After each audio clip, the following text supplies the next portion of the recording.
चलिए आज गोता लगाते हैं केमिकल रिएक्शंस की दुनिया में।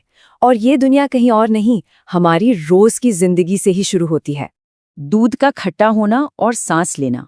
अब सुनने में तो ये दोनों चीजें बिल्कुल अलग लगती हैं, है ना? पर यकीन मानिए, इनके बीच एक बहुत ही गहरा, एक फंडामेंटल कनेक्शन है। तो देखिए, आज हम इस पूरे टॉपिक को कैसे समझेंगे। पहले हम रोजमर्रा की केमिस्ट्री देखेंगे, फिर जानेंगे कि केमिकल रिएक्शन होता क्या है, उसे पहचानते कैसे हैं, और आखिर में उसे लिखने का तरीका भी सीखेंगे। तो चलिए सबसे पहले शुरू करते हैं उन केमिकल बदलावों से जो असल में हर वक्त हमारे चारों तरफ हो रहे हैं। देखिए, दूध का फटना, लोहे में जंग लगना, अंगूर का फर्मेंट होना, खाना पकना, यहाँ तक कि हमारा खाना पचाना और सांस लेना, ये सारी चीजें जो हमें बड़ी आम सी लगती है ना, असल में ये सब के सब बड़े ही कॉम्प्लेक्स केमिकल रिएक्शंस हैं। तो सवाल ये उठता है कि इन सब अलग अलग चीजों को एक साथ बांधने वाला वो एक साइंटिफिक आइडिया आखिर है क्या? तो देखिए, इसका मतलब बस इतना सा है। केमिकल रिएक्शंस एक ऐसा प्रोसेस है जिसमें कोई चीज अपनी असली पहचान, अपनी आइडेंटिटी पूरी तरह बदलकर कुछ बिल्कुल नया बना देती है। एटम्स रीअरेंज होते हैं, पुराने बॉन्ड्स टूटते हैं, नए बनते हैं। और पता है, यही सबसे बड़ा फर्क है एक फिजिकल चेंज और एक केमिकल चेंज में। फिजिकल चेंज में क्या होता है, बस शक्ल सूरत बदलती है। लेकिन केमिकल चेंज में तो अरे भाई, चीज की पूरी पहचान ही बदल जाती है, कुछ नया बन जाता है। ठीक है, ये तो समझ आ गया। पर अब अगला सवाल ये है कि हम पहचानेंगे कैसे? कैसे पता चलेगा कि कोई केमिकल रिएक्शन हो रहा है? इसके लिए ना केमिस्ट एकदम जासूसों की तरह काम करते हैं। वो कुछ खास सुराग ढूंढते हैं, जैसे कि क्या चीज की स्टेट बदली, मतलब सॉलिड से लिक्विड या गैस, क्या रंग में कोई बदलाव आया, या कोई गैस निकली, या फिर क्या टेम्परेचर बदला। ये 4 मेन सुराग हैं। अच्छा, अब एक बड़ा ही इंटरेस्टिंग सवाल। ये सवाल केमिस्ट्री के एक क्लासिक एक्सपेरिमेंट से जुड़ा है। तो होता क्या है ना कि मैग्नीशियम रिबन जब हवा में पड़ा रहता है तो उसके ऊपर धीरे धीरे मैग्नीशियम ऑक्साइड की एक परत जम जाती है। अब ये जो लेयर है, ये एक तरह की प्रोटेक्टिव शील्ड बन जाती है जो असली रिएक्शन को होने ही नहीं देती। तो बस उसी परत को हटाने के लिए उसे पहले साफ करना जरूरी है। तो ये पूरा एक्सपेरिमेंट होता कैसे है? बस 3 सिंपल स्टेप्स हैं। और जो रिजल्ट है वो तो देखने लायक होता है। मतलब एकदम डैज़लिंग, चकाचौंध करने वाली सफेद लौ के साथ ही जलता है। और जब जलना बंद होता है तो रिबन की जगह मिलता है एक सफेद पाउडर। और ये पाउडर क्या है? ये है मैग्नीशियम ऑक्साइड। केमिकल चेंज का इससे बढ़िया सबूत और क्या होगा? अब बारी आती है इसे लिखने की। साइंटिस्ट्स इस पूरे कमाल के ऑब्जर्वेशन को कागज पर एक यूनिवर्सल भाषा में कैसे उतारते हैं? चलिए देखते हैं। तो देखिए, सबसे पहला और सबसे सीधा तरीका है वर्ड इक्वेशन। इसमें कुछ नहीं करना, बस जो चीजें रिएक्शन में हिस्सा ले रही हैं और जो बन रही हैं उनके नाम लिख देने हैं। जैसे यहाँ मैग्नीशियम प्लस ऑक्सीजन बन गया मैग्नीशियम ऑक्साइड। अब अगला स्टेप, इन नामों की जगह हम इस्तेमाल करते हैं उनके केमिकल सिंबल्स। जैसे मैग्नीशियम के लिए Mg, ऑक्सीजन के लिए O2 और मैग्नीशियम ऑक्साइड के लिए MgO। तो अब जो हमें मिला, इसे कहते हैं स्केलेटल इक्वेशन, मतलब एक कच्चा ढांचा। लेकिन इस ढांचे वाले इक्वेशन में एक प्रॉब्लम है, एक बहुत बड़ी प्रॉब्लम। ये यूनिवर्स के एक सबसे बुनियादी नियम को तोड़ रहा है। वो नियम है law of conservation of mass, जो कहता है कि मास को ना तो बना सकते हैं ना ही मिटा सकते हैं। तो जाहिर है नियम तो नहीं तोड़ सकते। इसलिए इस नियम को फॉलो करने के लिए हमें इक्वेशन को करना पड़ता है बैलेंस। मतलब हमें ये पक्का करना होता है कि तीर के निशान के दोनों तरफ हर एलिमेंट के एटम्स की गिनती बराबर हो। और जब हम ऐसा करते हैं तो इक्वेशन कुछ ऐसा दिखता है। तो किसी भी केमिकल चेंज की कहानी लिखने का एक तरीका है जिसे कहते हैं केमिकल इक्वेशन। इसे एक तरह का वाक्य ही समझ लीजिए जो बताता है कि केमिकल लेवल पर आखिर हो क्या रहा है। लेकिन जैसे हर वाक्य के कुछ ग्रामर के नियम होते हैं, वैसे ही यहाँ भी हैं। केमिस्ट्री में इसका मतलब है कि इक्वेशन का बैलेंस्ड होना जरूरी है। मतलब रिएक्शन के दोनों तरफ हर तरह के एटम की गिनती बराबर होनी चाहिए। मिसाल के तौर पर पानी की भाप और लोहे के रिएक्शन को लेते हैं, जैसा ये अभी लिखा है, ये बैलेंस्ड नहीं है। और इसका मतलब ये है कि ये यूनिवर्स के एक बहुत ही बुनियादी नियम को तोड़ रहा है। तो इस इक्वेशन को बैलेंस करने के लिए हम एक तरीका अपनाते हैं जिसे हिट एंड ट्रायल मेथड कहते हैं। इसका मतलब बस इतना है कि हम इक्वेशन के दोनों तरफ एटम्स की गिनती बराबर होने तक कोएफिशिएंट्स को एडजस्ट करते रहते हैं, ये पक्का करने के लिए कि कोई भी चीज ना तो बन रही है और ना ही खत्म हो रही है।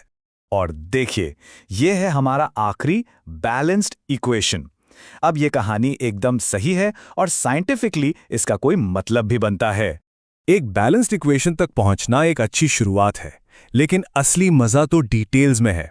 सबसे अच्छी कहानियों में हमेशा ज्यादा जानकारी होती है ना? कहानी में और गहराई लाने के लिए केमिस्ट्स कुछ छोटे सिंबल्स का इस्तेमाल करते हैं। ये सिंबल्स बताते हैं कि रिएक्शन में शामिल हर चीज की फिजिकल स्टेट क्या है। क्या वो सॉलिड है, लिक्विड है, गैस है या पानी में घुली हुई है। तो अगर हम अपने पुराने उदाहरण को इन सिंबल्स के साथ देखें तो तस्वीर और भी साफ हो जाती है। अब हमें पता है कि सॉलिड लोहा पानी की भाप यानी गैस के साथ रिएक्ट कर रहा है। चलिए, अब जब हम इन केमिकल वाक्यों को लिखना और पढ़ना सीख गए हैं, तो केमिकल कहानियों की अलग अलग किस्मों को देखते हैं। शुरुआत करते हैं उन कहानियों से जो कुछ नया बनाती हैं। इसे कहते हैं कॉम्बिनेशन रिएक्शन। ये बिल्कुल वैसा ही है जैसे दो आसान चीजों को मिलाकर एक बड़ी और कॉम्प्लेक्स चीज बना दी जाए। इसका एक बहुत अच्छा उदाहरण है बिना बुझा चूना और पानी। जब ये दोनों मिलते हैं तो ये सिर्फ एक नई चीज नहीं बनाते, बल्कि साथ में बहुत सारी एनर्जी भी छोड़ते हैं, गर्मी के रूप में। और एनर्जी का ये निकलना ही हमें बताता है कि ये एक एक्सोथर्मिक रिएक्शन है। एक्सो का मतलब है बाहर और थर्मिक का मतलब है गर्मी। मतलब इस रिएक्शन में गर्मी बाहर निकलती है, जिसे हम महसूस कर सकते हैं। अगर कुछ रिएक्शंस चीजों को बनाते हैं तो जाहिर है कि कुछ इसका उल्टा भी करते होंगे, मतलब वो चीजों को तोड़ते हैं। ये बिल्कुल एक ही सिक्के के दो पहलू हैं। जहां कॉम्बिनेशन रिएक्शन में चीजें जुड़ती हैं, वहीं डीकंपोजिशन रिएक्शन में ठीक उसका उल्टा होता है, चीजें टूट जाती हैं। यहां एक कॉम्प्लेक्स चीज टूटकर अपने सरल असली हिस्सों में बढ़ जाती है। पर यह टूटना अपने आप नहीं होता, इसके लिए एक ट्रिगर की जरूरत होती है। ये ट्रिगर गर्मी भी हो सकती है, लाइट भी, या फिर बिजली भी। और हर ट्रिगर एक अलग तरह का डीकंपोजिशन करता है। और हमें पता चलता है कि रिएक्शन हो रहा है क्योंकि हम उसके सबूत देख पाते हैं, जैसे कि रंग में अचानक बदलाव आना या किसी रंगीन गैस का निकलना। चलिए, अब आखिरी कैटेगरी देखते हैं जिसमें थोड़ा ड्रामा भी है। ये वो रिएक्शंस हैं जहां एलिमेंट्स और आयंस अपनी जगह बदलने का फैसला करते हैं। इसे ऐसे समझिए जैसे किसी स्पोर्ट्स टीम में एक ज्यादा ताकतवर खिलाड़ी आता है और एक कमजोर खिलाड़ी को बाहर कर देता है। हम इसे होते हुए देख सकते हैं। जब ज्यादा रिएक्टिव लोहा कॉपर को एक सॉल्यूशन से बाहर धकेलता है तो रंग में एक बहुत ही दिलचस्प बदलाव आता है। ये कुछ ऐसा है जैसे डांस फ्लोर पर दो कपल्स एक साथ अपने पार्टनर बदल लेते हैं। यहां आयंस अपने पार्टनर बदल लेते हैं। सोडियम क्लोरीन के साथ जुड़ जाता है और बेरियम सल्फेट के साथ। इस खास अदला बदली से एक ऐसी सफेद ठोस चीज बनती है जो पानी में घुलती नहीं है, जिसे बेरियम सल्फेट कहते हैं। जब ऐसा होता है तो इसे हम प्रेसिपिटेशन रिएक्शन कहते हैं, क्योंकि एक सॉलिड सॉल्यूशन से प्रेसिपिटेट हो जाता है, यानी बाहर निकल आता है। तो सोचिए जरा, एक जंग लगी हुई साइकिल, वो पैकेट में रखे पुराने चिप्स और सफेदी के बाद चमकती हुई दीवार, इन तीनों में क्या कॉमन हो सकता है? सुनने में तो बिल्कुल अलग अलग चीजें लगती हैं, है ना? लेकिन कमाल की बात यह है कि इन सब का जवाब एक ही केमिकल रिएक्शन में छिपा है। और इस पूरी पहेली का जो राज है ना, वो बस दो शब्दों में खुलता है, ऑक्सीडेशन और रिडक्शन, यानी ऑक्सीकरण और अपचयन। अब इसे बहुत आसान भाषा में समझते हैं। ऑक्सीडेशन मतलब किसी चीज में या तो ऑक्सीजन जुड़ जाए या फिर हाइड्रोजन निकल जाए, और रिडक्शन वो है ठीक इसका उल्टा, मतलब ऑक्सीजन का निकल जाना या हाइड्रोजन का जुड़ जाना। ये ना एक तरह का केमिकल लेन देन है। और केमिस्ट्री का सबसे मजेदार नेम पता है क्या है? ये जो लेन देन है ये कभी अकेले नहीं होता। मतलब ऑक्सीडेशन और रिडक्शन हमेशा एक साथ होते हैं, एक ही पल में, बिल्कुल एक ही सिक्के के दो पहलुओं की तरह। इसीलिए साइंटिस्ट ने इन्हें मिलाकर एक नाम दे दिया, रेडॉक्स रिएक्शन, जिसमें रेड है रिडक्शन से और ऑक्स है ऑक्सीडेशन से। चलिए एक क्लासिक एग्जाम्पल देखते हैं। यहां देखिए, कॉपर ऑक्साइड है, वो अपना ऑक्सीजन खो देता है और सिर्फ कॉपर बन जाता है। तो ये क्या हुआ? ये हुआ रिडक्शन। और ठीक उसी टाइम पर वो जो ऑक्सीजन निकला था वो जाकर हाइड्रोजन से जुड़ गया और बन गया पानी। तो ये हो गया ऑक्सीडेशन। देखा, एक ने दिया दूसरे ने ले लिया, दोनों काम एक साथ हुए। तो ये तो हुई थ्योरी। अब देखते हैं कि ये रेडॉक्स रिएक्शन असल में हमारी दुनिया पर असर कैसे डालता है। और शुरुआत करते हैं इसके एक ऐसे रूप से जिसे हम सबने देखा है और जो काफी नुकसान भी पहुंचाता है, कोरोजन यानी संक्षारण।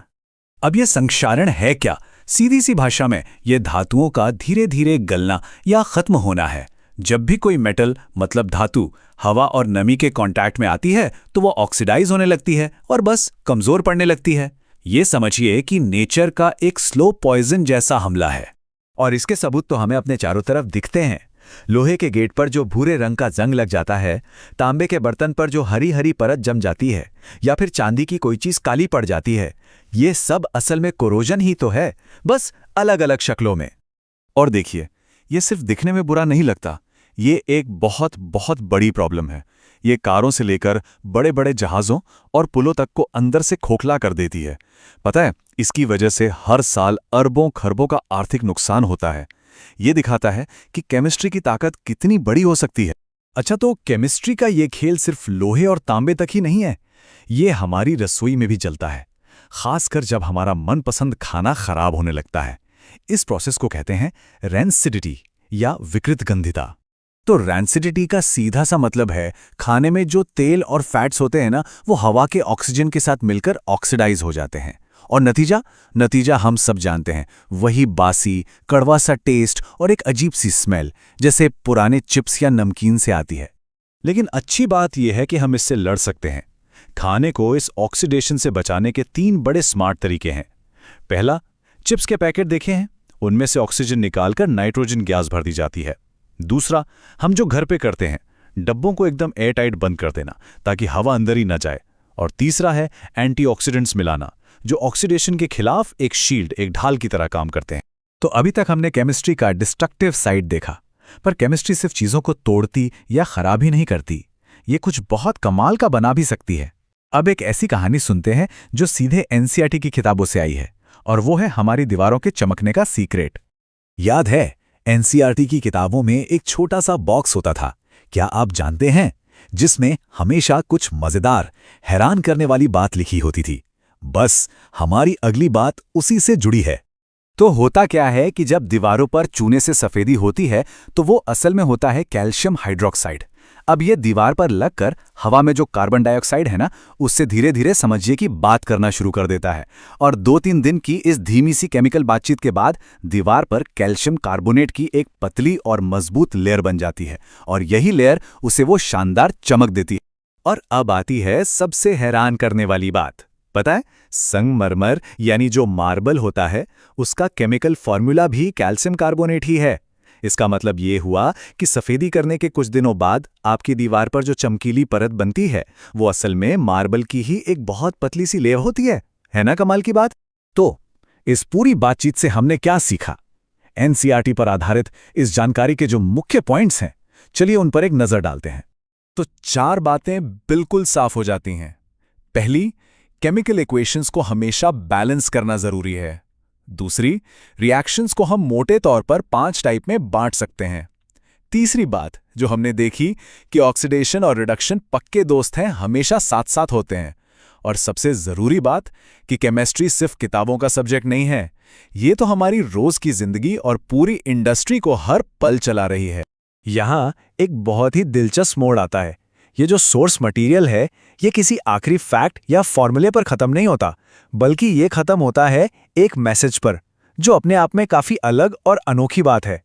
तो सोर्स का जो आखिरी मैसेज है, वो अपने पढ़ने वालों से ई पाठशाला यूट्यूब चैनल को लाइक, शेयर और सब्सक्राइब करने के लिए कहता है। लेकिन ये सिर्फ एक अपील नहीं है, इसके पीछे एक मकसद छिपा है। ये मैसेज इस बात पर जोर देता है कि ये जो जानकारी है, ये उन सभी स्टूडेंट्स के लिए बहुत कीमती है जो एनसीईआरटी के कॉन्सेप्ट्स को सिर्फ रटना नहीं चाहते, बल्कि उन्हें गहराई से समझना चाहते हैं। मतलब ये ज्ञान को सिर्फ लेने के बारे में नहीं, उसे आगे बढ़ाने के बारे में है। और ये पूरा विश्लेषण इस एक लाइन के साथ खत्म होता है, आपकी एक शेयर किसी और छात्र की पढ़ाई आसान बना सकती है। और ये लाइन हमें याद दिलाती है कि ज्ञान भी ना एक तरह का केमिकल रिएक्शन ही है।